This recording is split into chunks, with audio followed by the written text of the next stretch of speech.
welcome to another edition of the 1% Better podcast with your host, Rob O'Donoghue. Okay, so welcome to the Tuesday Night Book Club. John, this is your second time in the hot seat, but you're spoiling us tonight with two for the price of one. So we've got Michael Lewis's The Undoing Project and Daniel Kahneman, Thinking Fast and Slow. Was there a reason, John, you went for two for the price of the one, or was you just feeling generous? No, there's an actual reason. Yeah, so the Thinking Fast and Slow is the book all about the work that these two guys did over the course of 15 years. I don't know, has anyone read this?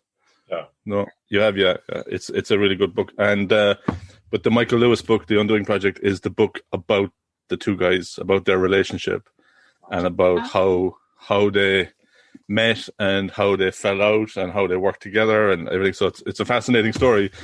I read this one first myself because I love Michael Lewis, and he talks about I suppose I'll get started, yeah? So he talks about the two guys, Daniel Kahneman and Amos Tversky, two Israeli psychologists, and he talks about how they met and what work they did and how they actually changed the face of psychology and economics and lots of other subjects besides. And he covers their psychological work kind of in summary. And then I said, I must read the Kahneman book. And I was dreading it because I said it's going to be, a tough academic book. But actually, Kahneman is a fantastic writer as well. The book, it's so easy to read. It's dense. It has so much in there, but you're never kind of struggling with the language or anything. It's very easy to understand. So I read them in that order. I would probably recommend you read them in the other order, that you read this one first and then learn about the story afterwards, because the story is kind of fascinating. So what happened was, Michael Lewis, if you know Michael Lewis, he wrote Moneyball and The Big Short, and lots of his books have been made into movies, and I'm a big fan. So he wrote Moneyball. If you've seen the movie with Brad Pitt, or if you've read the book, it comes down to this topic that professional baseball coaches and baseball managers were being very much swayed by how players looked, and strong-looking athletic players were treated better. They were paid more money for them. And the whole industry was built up around these scouts who would go to, like, every team had dozens of scouts that would travel and watch college baseball games and school baseball games, and they'd watch videos after videos. And so Billy Beane was the character in the movie. He's a real character. He was the general manager of the Oakland Athletics, and he hadn't got the budget of the big boys, the New York Yankees and the Boston Red Sox. Hi, Ashley. So he didn't have the budget. So there was a guy called Bill James who was writing these really obscure statistical analysis of baseball. American sports, they love their statistics about running distances and all this kind of stuff. Every player has a career statistics sheet and all this. So he was doing all this intricate statistics, and Billy Beane decided to get a statistician in, forget the scouts, and focus on the detail, on the data. Now, he wasn't able to find a superstar, but he was able to pay less. He was able to get good players for less. And on his limited budget, he was able, if you watch the movie, it was fantastic. On the limited budget, he was able to trade players, and he was able to buy players and so on, and do very well for his budget. And over the course of the years after that, the whole sport was taken over by this whole concept, and the Boston Red Sox hired that guy Bill James himself, and they blew things away as well. But after writing the book, there was a review of the book, and someone said to Michael, or wrote in the review, of course, Michael Lewis never mentioned Daniel Kahneman and Amos Tversky, who started this whole process of why do we make decisions based on our gut feel? Why do we make these decisions and make wrong decisions? And Michael Lewis asked the author of the review, this economist called Richard Taylor, he said, who are these guys? And he was embarrassed. He said in an interview, he said, I'm embarrassed that I didn't know who they were, because Daniel Kahneman had won the Nobel Prize for economics like 2 years before or the year before. So he was introduced to Daniel Kahneman, who lived in Berkeley, where he lived in the same town. And he met him, and he spent years meeting him and talking to him.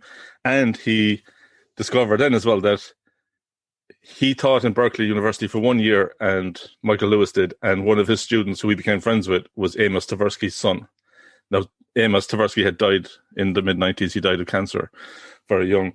So he knew Amos Tversky's son, and he was a neighbor of Daniel Kahneman, and he had access to their files, and he talked to Daniel Kahneman, and he wrote this book. So it was all about that concept that economists and political theorists and all these people think that human beings and populations of human beings are rational actors, that we make sense in what we do and what we think, and that we only deviate from rationality when emotions intervene. So when we're upset, or when we're drunk, or when we're emotionally involved. But they figured out that it's not true. It's actually, we're not rational actors, and the reason we're not rational actors is because the way our brains work. So that was their life's work. So what I'll do is I'll start with the story of the two men first, from the Undoing Project, and then I'll look at their work, and then we'll go back to how it all ended up. So they were both Jewish psychologists from working in Israel, right? They were in the Hebrew University in Jerusalem. And Daniel Kahneman, they were a similar age. Daniel Kahneman was a few years older, but he was born in Palestine as well, but just coincidentally his wife or his mother was visiting Palestine, but he grew up in France. And actually his father, he was a child when the Nazis invaded France, and his father was a chemist working for L'Oreal, the actual, the cosmetics company. And his father was rounded up in the very first roundup of Jews in France, but the founder of L'Oreal was obviously very influential and said, I need this guy back. He's a chemist. He works in my lab. And he got him out of the camps, and he worked in secret for a year or two. And then eventually they had to leave, and they fled to southern France, to the Vichy France government. And then they eventually fled. They pretended not to be Jewish. And then they eventually spent the last few years of the war, last months of the war, hiding in chicken coops and all sorts of things, and eventually went to Israel after the war. And Amos Tversky was born in Israel, and he grew up in Israel, and they both ended up in the university in Jerusalem studying psychology. And how they met was that Daniel asked Amos to speak at one of his lectures. They were obviously graduated at that stage, and Amos Tversky gave a talk about a subject that it wasn't his own work. It was to do with some mentor of his, and Daniel ripped him apart. He shredded him in front of the class, and he literally embarrassed him by contradicting everything he said. But that founded the friendship. They became very close friends. They met frequently. They ate together. They became like bosom buddies and decided to work together. And everyone would say that they were the odd couple, Oscar and Felix. They were so different. There was, in the book here, it's how they're described. So they said that Danny was always sure he was wrong, and Amos was always sure he was right. And Amos was the life of every party, and Danny didn't go to the parties. Amos was loose and informal. Danny felt as if he had descended from a formal place. With Amos, you always picked up where you left off, no matter how long it had been since you last saw him. With Danny, there was always a sense you were starting over, even if you only met him yesterday. Amos was tone deaf, but would sing Hebrew songs. Danny was the sort of person who might have a lovely voice, but you'd never know. Amos was a one-man wrecking ball for illogical arguments, and when Danny heard of an illogical argument, he asked, what might that be true of? Danny was a pessimist. Amos was not merely an optimist. He willed himself to be optimistic. So it goes on and on about these. They were so different. But they said of each other that, or it was actually Danny said it. So later in the book, where he says, we were quicker at understanding each other than we were in understanding ourselves. The way the creative process works is that you first say something, and later, sometimes years later, you understand what you said. But in our case, it was foreshortened. I would say something, and Amos would understand it. When one of us would say something that was off the wall, the other one would search for the virtue in it. We would finish each other's sentences, and frequently did. And we kept surprising each other, and it still gives me goosebumps. So Michael Lewis, in interviews afterwards about the book, he talks about like this love story between these two men that it's not really in the book, but he describes how close they were. Like they were closer to each other than to their own wives and so on. And the work they did was fantastic. Like they did so much better work together than they could have ever done apart, even though they were both super intelligent. Like Amos Tversky, everyone that met him said he was the most intelligent person they knew. And someone said, there's a test of how intelligent you are, is that the sooner you realize that Amos is cleverer than you, the cleverer you are. Because he's clever. So he was going to parties and meeting like renowned international physicists. And he met this physicist, and afterwards the physicist asked his host, who was that young physicist? And he said, oh no, that was Amos. He's a psychologist. And he said, but he was the best physicist in the room. So he had a gift, and he was so outgoing. And Danny was the opposite. So what they did was they looked at this concept of this rational actor and how we're not such a rational actor. And they came up with, and this is in the 70s, they came up with these biases, or they called heuristics. So a heuristic is like, it comes from the Greek word of that same Greek root as eureka. So it's discovery. So heuristic is like, oh, that's how it works. And it's a kind of a quick rule of thumb to solve a problem. So then going back to the book Thinking Fast and Slow, they describe how they came up with their theories. And Daniel Kahneman wrote this book in 2001 or 2011, I think. And he talks about system 1, system 2 in your brain. So he really, he does go away. He does go into lengths to say, look, this is a real shortcut. There is no system 1, 2 in your brain. There is no people in your head. But he talks about how we react to things. So system 1 is the intuitive, quick response to something. So you see something and you think, you make a choice, you make a decision, or you make a judgment. And then system 2 is the logical, calculating kind of part that works in the background. So they liken it to that people have cognitive illusions the same as optical illusions. So do you know the lines where there's two lines parallel, one has arrows pointing out and one has arrows pointing in at the ends, and they're both the same length, but you'll think one is longer. And when you measure it, you see that they're actually the same length. So system 1 is saying that's longer. And then when you measure it, system 2 is saying, no, they're the same length. And they're kind of contradicting each other in your head. So that's called the Muller-Lyer test. So they say there's lots of these cognitive illusions that we kind of think ourselves. And the one that they talk about is the bat and ball test. So I think you've all probably seen this. A lot of the books in the book club take a lot of the same experiments that were done. So the bat and ball test is a bat and ball together cost $1.10, and the bat costs $1 more than the ball. How much do they cost? So the system 1 brain says, oh, $1.10. And if your system 1 is working and is in control, that's the answer, and off you go. But it's actually $1.05 because the bat has to be $1 more than the ball. So the thing is that the system 2 brain can actually work it out and say, oh yeah, it's $1.05. But they say the system 2 brain is lazy. The system 2, it should be there to help, but it doesn't help that often. It kind of sits back and waits. So, and the thing is, a lot of people that it's that you do that extra step, and they started testing people with these cards. They call it the Add One challenge or the Add One experiment, where you have a stack of cards with random 4 digits on it, and you pick it up and you look at the 4 digits and you add 1 to each digit and you call it out. So if it says 1, 2, 3, 4, you say 2, 3, 4, 5, and you keep doing that, and that's a system 1 brain action.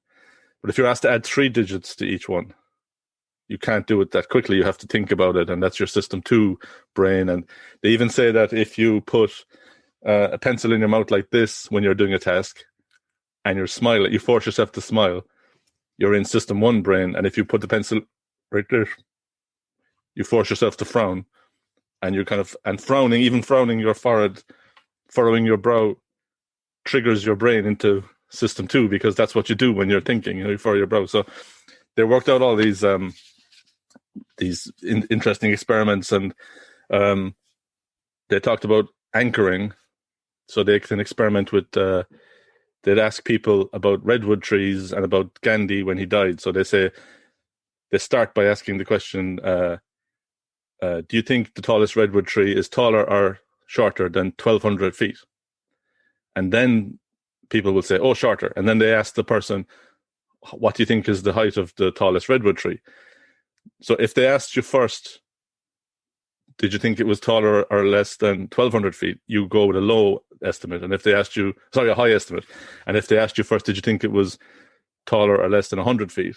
You go with a low estimate. So you're actually anchoring yourself into a high number or a low number. And they same with Gandhi. They said, do you think Gandhi was older than 114 or younger than 114 when he died?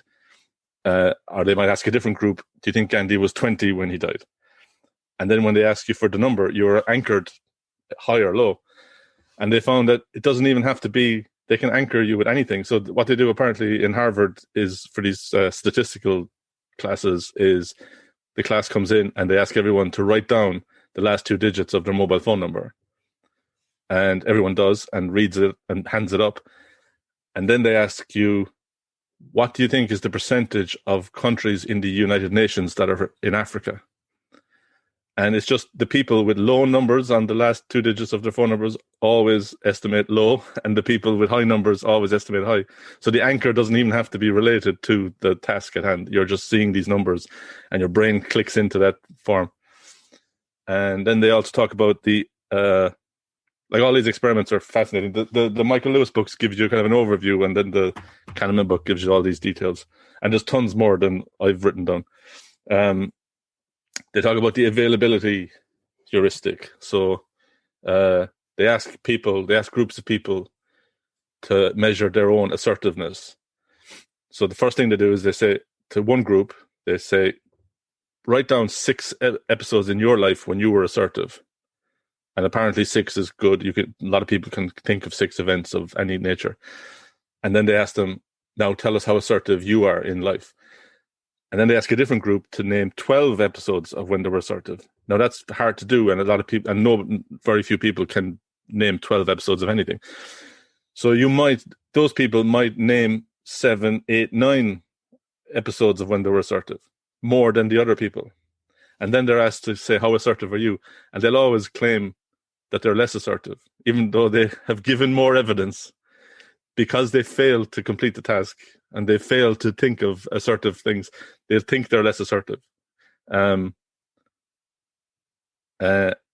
that's that comes back to the news. You only remember what's available to you, or you give more influence. You're influenced more by stuff that's available to you. So it comes back to that whole concept that, there's way more people die in traffic accidents than terrorism, but terrorism is on the news and you can recall terrorist events. So it becomes more influential on your brain. There was some story about apple spray where people, or it was a news story that they talked about where apples were sprayed with some chemical in America, a pesticide, and there was a story in the news that this caused some problems with children at the apples, and the numbers affected were so low, it was minuscule, but there was a huge drop off in apple sales as a result, and they reckon that there was more harm done by the lack of children eating apples than there was if they'd eaten the apples in the first place. The other one they talk about then is representativeness or stereotyping. I think everyone is familiar with stereotyping. It kind of shows how, but it shows how our brains don't work logically. The first one they talked about was so they've all these. There's the Steve story and there's the Tom W and the Linda. So the Steve story is they describe Steve as they said he's very shy. So this is another experiment. They'll describe this to a group of people and then they'll ask questions about it. So they say Steve is shy and withdrawn, invariably helpful, but with little interest in people or in the world of reality. A meek and tidy soul. Excuse me. He has a need for order and structure and a passion for detail. So they ask, is he more likely to be a librarian or a farmer? And everyone, they get 90% people answering librarian. Of course, librarian. Yeah, he's meek and he likes order, he likes detail. But there's 30 times more farmers than librarians in the world and in America. So the chances of him being a farmer are actually way more. and everyone should know that. But you're kind of driven into that stereotype by reading the thing. And then the other one is the Tom W. Similar, they said there's 9 departments in this college, right? They did a lot of research with college students. So they said there's 9 departments in the college: business administration, computer science, engineering, humanities, etc. They list them all out. And then they describe this guy, Tom W. So they say he's, now they say as well that this is the result of a psychological test, and they say it's of uncertain validity. So they even give you doubt about this, but they do describe him. He's of high intelligence, lacking in creativity, need for order and clarity, neat and tidy systems. His writing is dull and mechanical, enlivened by corny puns and flashes of imagination of the sci-fi type. So they're building the story that he's a nerd, right? He's a nerdy type. And before they give the Tom W. picture, they ask people to list just a random person. How likely are they to be in each of the departments? And it falls into the category of which department is bigger. So it starts with the humanities and it works its way down.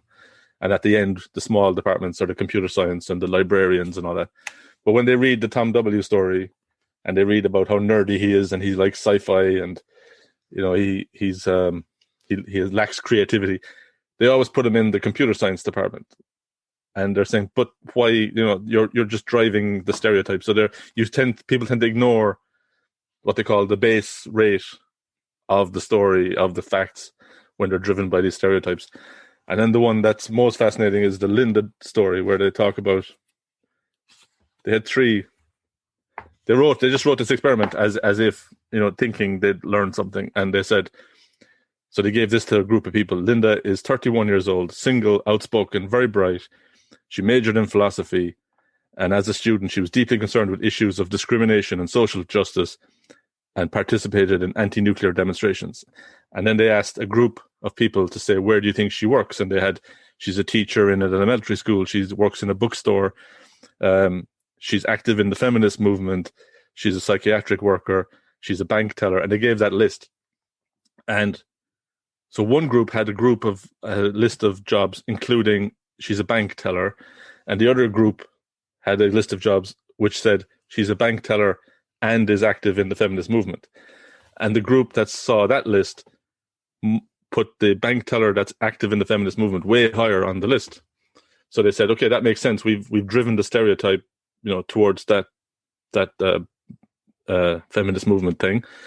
And they said that makes sense. Then they gave the same experiment to one group where they were given the choice, Linda is a bank teller and Linda is a bank teller and is active in the feminist movement in the same list. And they said, which is more likely? Rank them in order of likelihood. And everyone, well, the majority, put that she's a bank teller and active in the feminist movement higher than she's a bank teller. And they said to the groups, you know, afterwards, if it was a class, they would say, but you've broken, that logic doesn't make sense. How could it be more likely that she's a bank teller active in the feminist movement than her being a bank teller, right? Because one contains the other. So the logic made no sense. So eventually, they were so frustrated by this that they gave the experiment to a group of people and they only gave them 2 choices. She's a bank teller.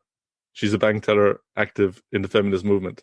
Which is more likely? And they picked the bank teller who's active in the feminist movement, even though it's totally, it should not be more likely. Obviously, if she was a bank teller, it's more likely. So they just blew their minds that how people are forced into thinking these ways. So I'll just go through some other, like this book is just a treasure trove of these little samples. Intuition versus formula. So a guy came up with, another psychologist, Meal, came up with this book about how you can take anything that requires skill and break it down into its components and look at build a formula that can do the task. And the formula will always be more accurate than the person using their skill, because doctors will, they ask doctors to look at x-rays or scans, and they mixed up the scans so that the same doctor saw the same scan twice, and a lot of times they contradicted themselves when they saw the same picture, you know, later in a group. The one they talk about as well is the wine experts who think that they know everything, and they worked out that the quality of wine is dependent really on very few things. It's the weather in the year that it was grown and harvested. So they could easily look at the weather charts and the weather records for the vineyards in France and so on, and they found that they beat the experts, all the time on this. So, but there was like such a backlash there because these experts are kind of saying we've trained for this and we've done all this work, and it's like you can't break down. And of course, it's becoming more and more popular, or more and more apt now with artificial intelligence and all these programs. But they're not talking about crazy complicated formulas. It's very simple stuff.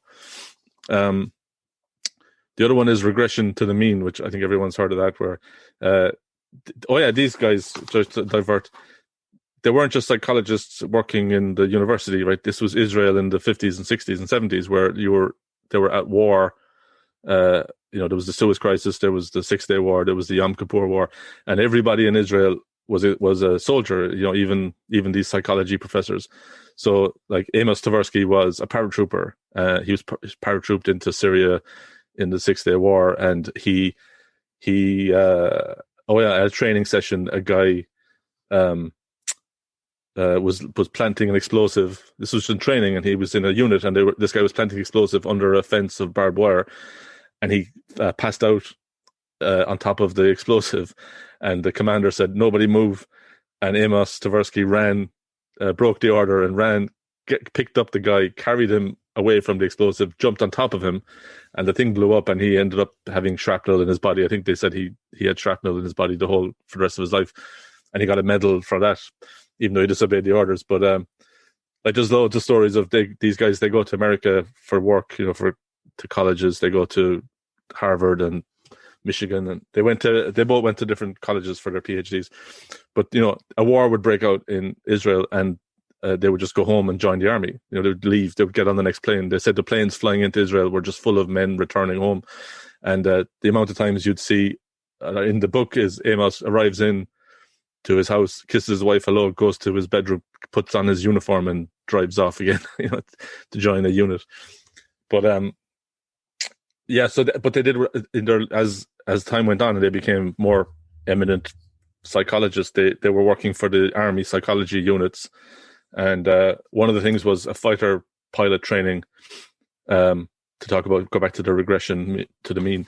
So the fighter pilot trainer would say, I must scold my pilots and not praise them, because when someone does something wrong and I scold him, he gets better. And when someone does something good and I praise him, he gets worse.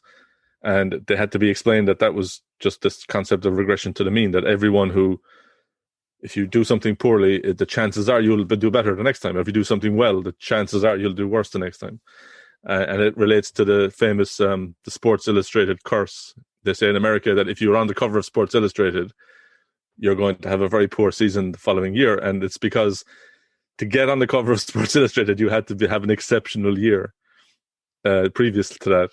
And the chances of you doing that again are slim. You'd probably have a worse year the following year. So it's not really a curse.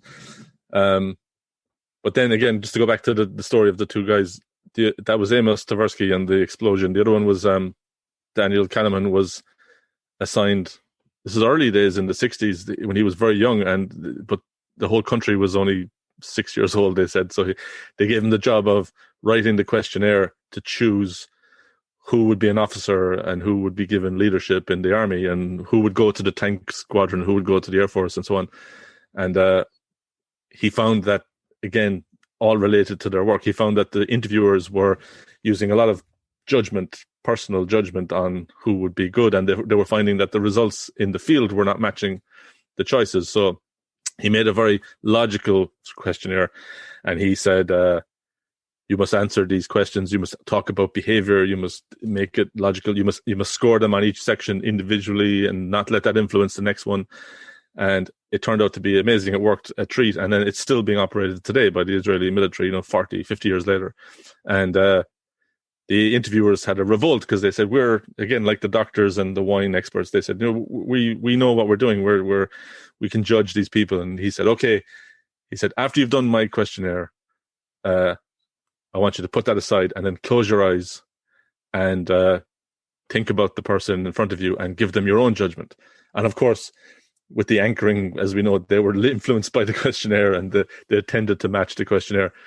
And this was in the 50s. No, this was in the it was in the late 50s, early 60s. Late 50s, I think, yeah. So years later, when he won the Nobel Prize, he became a bit of a celebrity in Israel, and he was taken around to schools and army bases, and he was shown he was introduced to the people who do the questionnaire today, or 10 years ago, the 2011 or 2012. And he was surprised to see that they were using almost exactly the same questionnaire that he wrote back in the day. And he was talking to one of the interviewers and one of the organizers, and he said, and then when they're finished, we tell them to close their eyes.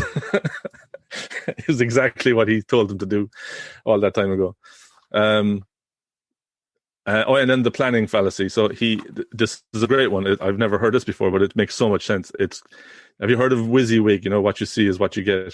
It's a shortened form of what you see is what you get. So he came up with this really bad acronym, which is what you see is all there is. So the planning fallacy is also called the optimism fallacy. So they were trying to see, could they train school children on making decisions and making judgments, and try and, instead of waiting until they get to the army and trying to fix them, then could they get the population as a whole to be better at making decisions? And they wanted to do it in schools. So they decided to come up with a curriculum for this, and they had all the experts in the room, and they said, how long do you think it's going to take to write a textbook and build a curriculum and train the teachers and get it all up and running? And all of them decided, 2 years. And then he said, okay, stop. And he said, has anyone any experience of building a curriculum or writing a textbook? And they all started to say, oh yeah, we did it for this and we did it for that. And we did it for maths and we did it. And it said, how long did it take? And he said, 7 to 10 years. And how many succeeded? And they went away and looked at it, and they said 40% succeeded. There was a 60% failure rate. And when they finished this whole thing, it did take more than 7 or 8 years, and it didn't succeed as they thought it would. So there's two concepts there. There's what you see is all there is, which is you can only see what's in front of you, and you can't see other. And there's a thing called competitor neglect or competition neglect, where companies don't consider what the competition is doing. They only look at what's in-house. And it comes down to that Donald Rumsfeld unknown unknowns concept as well, that you have to allow for all those other things that are going to come along and bite you. So he actually talks about, I don't think they came up with it. It was someone else came up with this thing of the pre-mortem. Has anyone heard of that? I'd never heard of this until I read this book. So they said you come up with a plan, and you design the plan and you set it up, and before you implement it, you ask everybody involved to say, okay, if this plan fails, imagine this plan fails in a year's time, this plan has failed. Write the story of how it failed. And it forces people to think about failure, because they haven't been thinking about failure up to now in the future. So it forces them to think about failure as if they were in the future looking back. And a lot of stuff comes out then. It's like, oh, why didn't we think of that? It's called the pre-mortem, so it's very interesting. So then their big breakthrough. So they wrote this paper in 1974. They wrote a paper on judgment under uncertainty in the Science magazine. It was a big hit. And then their big work was 1979. They wrote this paper on prospect theory, and that kind of got into economics and political science and sports and everything. So there was a guy called Bernoulli in 1738 that he had came up with this theory of expected utility theory. So the book is full of these gambles. They're called Bernoulli gambles. So it's like, would you prefer a 50-50, 50% chance of having €100 and a 50% chance of 0? Or would you prefer a sure thing of 40?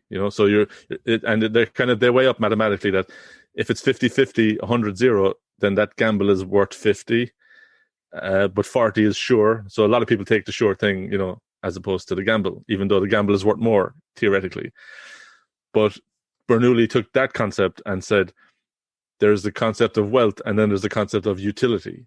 And he said utility, the more money you have, the less utility there is for each additional unit of wealth.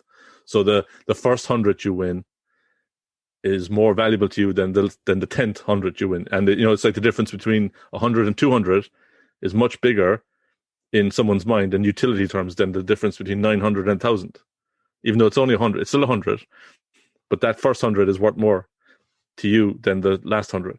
So this was a common, this expected utility theory was and he had weighted it so that, he had weighted 0 to 100 in terms of wealth, and then 0 to 100 in terms of utility. And the first 10, the from 0 to 10 and 10 to 20 are worth a lot more than the 30 to 40 and the 40 to 50. And you still end up with 100, but there's this kind of curve. So that was a common theory in economics around the world, since the 1700s, so hundreds and hundreds of years. But they were able to pick holes in it. They were able to show examples of where it didn't work. Trying to think now to remember. There's the Jack and Jill. I don't know. There's the Jack and Jill story and the Anthony and Betty story. Like, okay, so say Jack and Jill each have 5 million. But yesterday Jack had 1 million, and yesterday Jill had 9 million. So even though they both have 5, they should both be equally happy. But Jack went from 1 to 5, he's delighted, and Jill went from 9 down to 5, so she's not happy. So there's that concept of the history of the wealth as well. It's not just what you have, it's what you had before. And then there's the Anthony and Betty gamble, where Anthony has a million and Betty has 4, and they're given options between a gamble and a sure thing, so that they both end up with exactly the same. But in one sense, Anthony's got a good chance of winning, and in another sense, Betty has a chance of losing. So they came up with these concepts, that this Bernoulli theorem, and they were very surprised to see that nobody had addressed these flaws in 250 years. And this is where prospect theory came from. And it comes down to, when they did these experiments, they did lots of experiments with groups of people, and they discovered that when you gamble and there's a chance of winning, people are risk averse. They're more likely to go for the sure thing. So if you had a gamble, that you could win, you could lose, you could win nothing or 100, but the sure thing was 40. So that's less than, you'd go for the 40. But then they said, let's flip it and look at losses. If you had a gamble that you were going to win, you were going to lose money, or you could get a gamble and lose less, people tended to go for the gamble. So even though the mathematics are the same and the weighting is the same, it didn't fit with Bernoulli's theorem that people were risk seeking when the gamble was about losing money, and the people were risk averse when the gamble was about winning money. And they came up with this thing called the endowment fallacy as well, which is that something you have is worth more to you than something you want. And there's lots of examples of that, about especially around wine again, about people who bought wine and they could sell it, but they're not willing to sell it because they have it, and it's all this kind of stuff. But they came up with these 3 concepts to do with prospect theory. Am I able to share the screen there, Rob? I should be. No, I can't. Let me just make you co-host there.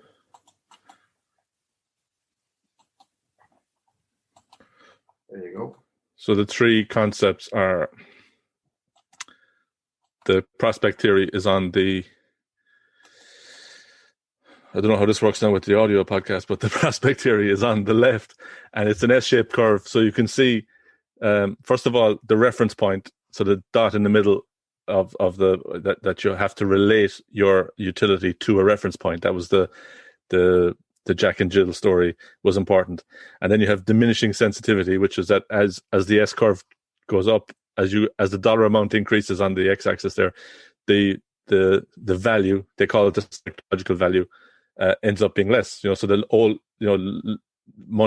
later money is worth less than early money. But the key one is that the difference in the curve, that the loss curve is much steeper than the gain curve. So people are more averse to losses than they are attracted to gains. And that was the key that showed the difference between their theory and the Bernoulli theory. And they were also able to weigh probability versus decision weight. So the way Bernoulli said we have wealth and utility, they also said you also have, if you're thinking about the probability of something happening. So this is like the probability, if you're going through an operation, if someone says, there's a 10% chance you might not make it, or there's a 50% chance you might survive, or there's a 90% chance you'll survive. All these things. What do they say? Unlikely events are overweighted. So people, if you say, oh, there's a 1% chance you'll die, people will actually put more weight on the 1%. They'll make it sound like in their head it's 10%. And then near certain events are underweighted. So if you said to someone you're going to an operation, but there's a 99% chance you'll survive, in their head they bring it way back down to 90 or 80% chance. You know, they underweight the near certainties. And then the other one then is framing. There's another concept where I think this is common enough. It's the difference between saying something is 90% fat-free or saying something has 10% fat in it. Apparently there's a whole rule now around describing foods that you have to say properly that there's 10% fat in this, as opposed to saying it's 90% fat-free. And that's about, and there's loads of examples in the book of really ones that would tickle you about how, you know, they're just changing the wording of a sentence and how, and they have evidence. You know, they'll say we've given this to a group of subjects and we've asked them to choose, and you know, it's like 90% choose it this way and then 90% choose it the other way. It's the same thing. It's exactly the same thing. So then what time is it? 7:45. So the last one on the kind of concepts. There's tons of concepts that I haven't even touched now. It's just a great book. They talk about the two selves. There's the experiencing self and the remembering self. And I don't know if you've heard this one. It's all around the peak end theory, the peak end and the duration neglect, as well as another one. And the famous one they look at is the colonoscopy, where this they describe how in the early days they didn't use anesthetic. It was quite uncomfortable and painful even. And they had the person who had the colonoscopy for, say, 30 minutes, had a very painful experience. But they found that if you left the camera in for longer, but that so instead of 30 minutes, it was 40 minutes, but that the last 10 minutes was more pleasant, was less uncomfortable. And they asked these people, would you be more likely to come back for another one, or how rated in comfort? So the people that suffered more but had a more pleasurable end to the experience were more likely to come back. And it's called peak end, or it's called duration neglect. So it's about, and same with movies, you know, the people remember the end of a movie. And then someone had an example where they listened to an operatic record and the last bit was scratched and it ruined the whole record. And they said, yeah, but you experienced the beauty of the record for 99% of the time, but you're in your memory. So you had your experiencing self and your memory self. So again, all very interesting psychological experiments. So then back to the story of the two men, right? They wrote these papers together. They lived in each other's pockets. Then they went to America. And then things started to go a bit awry, right? I think it was because Amos was more outgoing and more popular and more gregarious. He drew more attention, and he started to get more praise for the work. And there was this kind of jealousy, I think, started between the two of them, that like they would never attribute an idea to any of them. They would toss coins to say who got their name first on the paper. They literally never remembered who came up with these ideas. They worked so closely together. But Amos was getting a lot of the praise for the Tversky, a lot of the praise for it. And they went to America, and they said, Michael Lewis said that Amos Tversky got the fastest tenure position in the history of academia. He announced that he wanted to move from Israel, and Stanford University heard in the morning, and they gave him a position in the afternoon. I think before he accepted it, he was also offered a position by Harvard, and he didn't toss a coin. He looked at he preferred the weather in Stanford in California. So he went to Stanford, and he was a big star. And then in academia, like not in the world, but in terms of psychology, in terms of science, he was a big star. And Daniel Kahneman went to British Columbia, to a smaller university, and he wasn't as famous. And Amos got the MacArthur Genius Award, which is this big award. It's like it's a science award, and he was admitted to the Academy of Sciences, the American Academy of Sciences. And I don't know, it was very strange. It was like Danny was almost neglected in the sense, and they grew apart, and there was a lot of jealousy, and they still actually publish papers with both their names on it, but they were actually working separately at that stage, and it came to a head when so their theory was so popular and so famous that a lot of people were taking potshots at them as well. They were a lot of criticizing of their theory. So this German psychologist had written a big criticism of their theory, and Amos came to Daniel, and he wanted to fight. He wanted to write a response to it, and Daniel didn't. And he actually said to him, he said, "Look, will you do this for me as a friend? It's the first time I've ever asked you to do it as a friend." And he said, "Okay, I will." And then as they got into the writing of the response, Daniel got more and more uncomfortable with the way it was going, and he said, "I'm not doing it."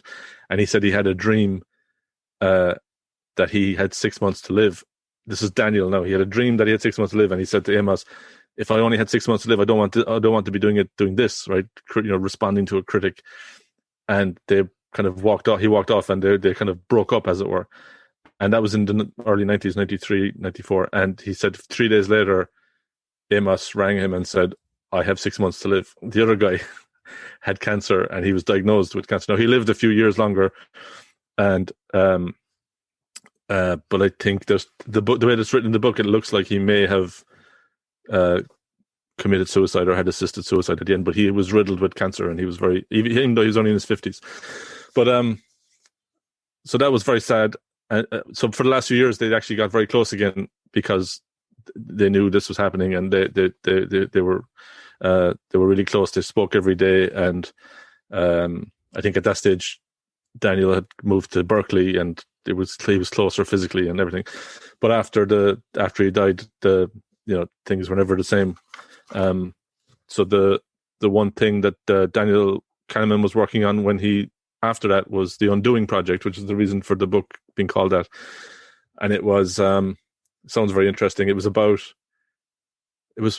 primed by his nephew was killed in a plane crash. He was in the Israeli Air Force, and he had a week before he was released from the Air Force, and the plane crashed. He was in the back. He was a navigator, and the pilot got blinded by a flare and crashed, and they both died. And everyone was saying, "Oh, it's a pity if only he was released from the Air Force the week before, or if only the flare hadn't gone off, or if only the pilot, had whatever." They did all these what ifs and if only, and of course, Kahneman was thinking now. He started thinking about that and saying, "Oh, they're trying to undo the tragedy," and it's very common for people to undo the tragedy. But he said, "Why are they selecting those topics to undo? Why didn't they say, if only there was no Air Force, or if only there was no such thing as an airplane?" There's topics you go to and there's topics you don't go to, and he was trying to understand that, and I don't think he ever finished it. Amos was gone, and he couldn't get it working. And it's a common one. It's like, the guy that gets knocked down on his way to work because he changed his route. And people always say, "Oh, why did he change his route?" Whereas they could have thought, why didn't he, if he lived in a different city? Why are they choosing those close items? So yeah, and then of course, Daniel Kahneman won the Nobel Prize in 2011, I think it was 2003 for economics, for that prospect theory. And it because it just became a huge change in how economists thought about how people thought and how groups of people thought, and how they responded, how they made decisions. So that's it. That's the two books. They're very much related, and I think they do tell the same stories from two different angles, and it's that's why I picked the two of them. Thanks, Declan. Absolutely love it, that. Absolutely love it. There's a career in storytelling for you, I think. No, it's magic. But like that systems one, systems two thing fascinates me. Like, just even John, in your own world, like where you come from, like what do you see that at play? Say in the workplace, let's say system one, system two, that shortcut in the brain kind of leading us down. Yeah, absolutely. Like I have this thing, it's not so much in work, but I'm studying at the moment, and it's almost a refrain that I keep having to say to people is, I can't do that because I like to go back to first principles. I like to build a case from the bottom up. I don't want to jump in and make an assumption. And so I'm forcing my system to validate decisions, and that's just the way I work. But yeah, that's an example of that, where don't just take the evidence that's given to you. Go back and see where did that evidence come from and how it got there, and you'll end up with a stronger argument for any case you want to make then. Yeah, it's probably a dying art with the whole the character Twitter opinions that are out there. Yeah. Oh, absolutely, yeah. But I'd say there's tons and tons more of those examples, and you can get kind of tired. That's the thing, some of these books, there's just more and more examples of the same thing, but he goes through all those different biases and heuristics and how they tested them and how other people have tested them and the criticisms of them, and it's really well written and explains it, and it makes a lot of sense. Anybody have any comments or questions to ask John?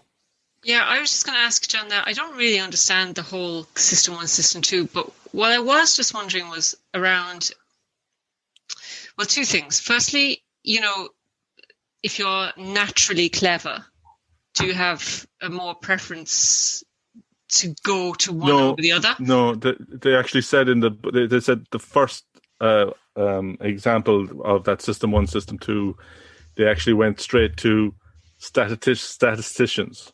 Yeah. And gave them the questions, and they were equally as likely to get the thing wrong, as anyone. And yeah, which kind of falls into my second question. Did it have any impact on whether you were educated or non-educated? Yeah, it probably did, in a sense. Not so much educated. It's like if you're an expert. So they talk about chess players a lot, that chess players can see the board, and they can almost use System 1 at such a deep level. They can see patterns intuitively that should be System 2. So they've trained themselves into kind of their System 1 becoming more powerful and more accurate. But they said it's the 10,000 hours thing, that you can't just do that. It's not education, really. It's more kind of that practice. So they said there was other examples, chess players, these surgeons or diagnosticians. Like they were saying, what was interesting was, who are the guys that look at the oncologists, right, who look at cancer patients, right? They don't tend to get results as quickly as anesthetologists. They said anesthetists are the medical practitioners who get instant results, right? So if they put someone under, or they're looking at their vital signs, it's all very instant. So they said anesthetists can tell if a patient is in trouble much quicker than an oncologist, because oncologists aren't used to, they're making diagnoses, and then the treatment takes months, and there's no linkage. Whereas they said in the surgery room, if there's a surgery going on, if the anaesthetist raises a hand and says it's a problem, everyone stops and takes notice. Yeah, fascinating. John, did you notice yourself using in the real life, maybe it was say when the salesman is trying to use the anchoring on you? Yeah. Well, that's what I was thinking in my head reading the book. I was like, because they talk about the negotiation, where people are negotiating, and whoever starts, whether it's the buyer or the seller, whoever starts with the number, whether it's the buyer making an offer or the seller putting a price up, that's the anchor. Then everything kind of goes towards that end. So it's definitely, if I was buying, like there's examples in the book about buying and selling houses and things like that. So yeah, definitely make the car salesman put the first number on the table. Yeah. Very Oh, sorry, no, you should go in. Actually, you should make the first number. Yeah. But they talk about. And like it's really well written, because he does talk about criticism of the method himself, what critics have said, and he's taken on board that and of course in that description of the two characters, Daniel Kahneman is the one who's always in doubt. They said he will doubt his own first decision, whereas Amos was more arrogant and more self-confident. So I recommend, read the books. They're great. John, they're definitely on my list anyway. Thanks a million for that. That was a really great job. Really enjoyed that. So, we're back. So with the last one in 2 weeks' time, I think Susan was trying to push me into the last. I'll have to dust down a few books there now and see what I can come up with. But listen, John, thanks again, and thanks for everybody for joining. And thank you, John. Thanks a million, John. It's really good. Thanks. Cheers, very guys. Interesting. Bye, Talk everyone. to you later. Thank you. Bye-bye. Have a lovely evening. Bye now. Bye. Bye, Ashley. Bye, Brendan. Bye.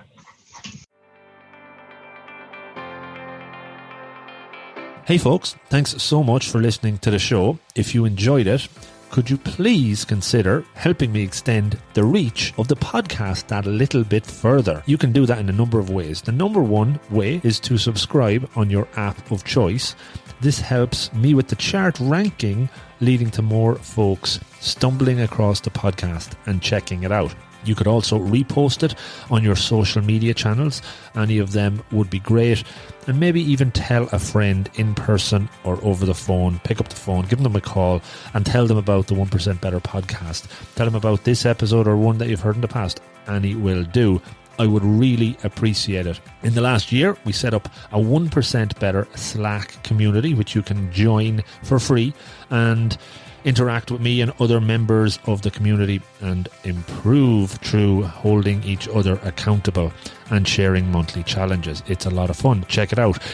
I'm into season 4 of this incredible journey, and the more of these interviews and solo shows that I research, record and share, the better I believe that they get, and more loaded with actionable takeaways that you can learn from. I know I've learned so much from it so far, and it's always really, really fulfilling and rewarding when I hear from you on what you took from it. So do reach out, rob@robofthegreen.ie. And of everybody that listens, 90% listen and enjoy, but only around 10% actually take action, write down takeaways and put them into practice. I am convinced that if we can move that number a bit higher, the listeners will not only make steps forward towards their goals, but they will be more fulfilled and happy and better. Change doesn't happen overnight. It is hard, but it's all about taking the first step, whatever that is for you. You can absolutely do this. Make a plan, be deliberate, take action. Don't overreach. Start with those small incremental improvements, and over time you will see great progress. It's all in the pursuit of betterness. So again, thank you so much for listening. Good luck and stay safe.